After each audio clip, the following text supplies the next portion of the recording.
Hi artists, I'm about halfway done with my Robin Mead inspired landscape. So you would be completely done and your project has to be totally dry before you do what I'm about to show you.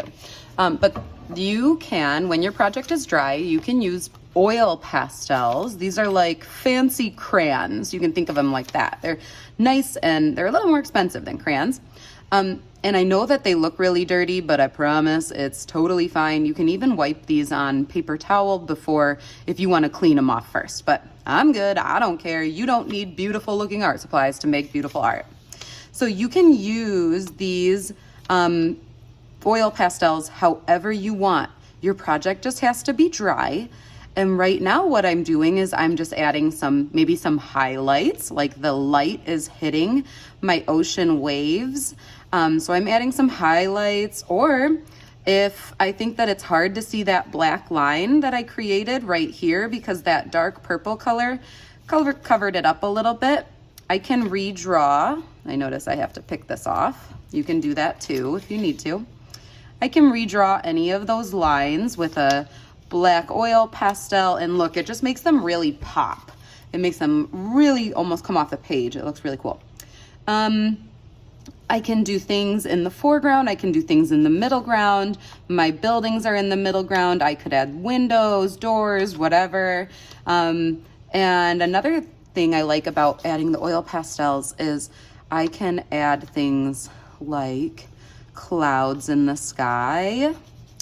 I could add birds in the sky, anything I want. I could put a rainbow up there, whatever.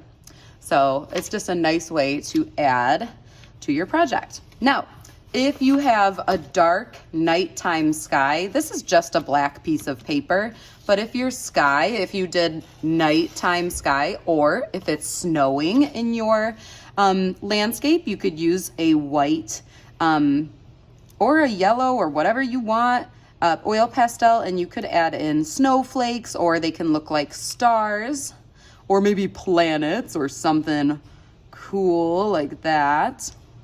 Okay, so if you have a dark sky, you could do something like that. And another thing is if you have grass in the foreground, so if this area is grassy instead of water like I have it, I think this would be fun. You could just make little flowers, you can make roses, you could draw trees, you could draw plants.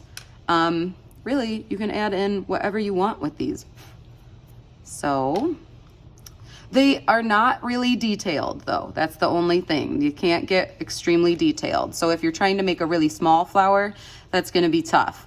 If you're making something a little bit bigger, like I'll make a bigger flower, that'll be a little easier. So don't be afraid to go big with these and add some cool detail.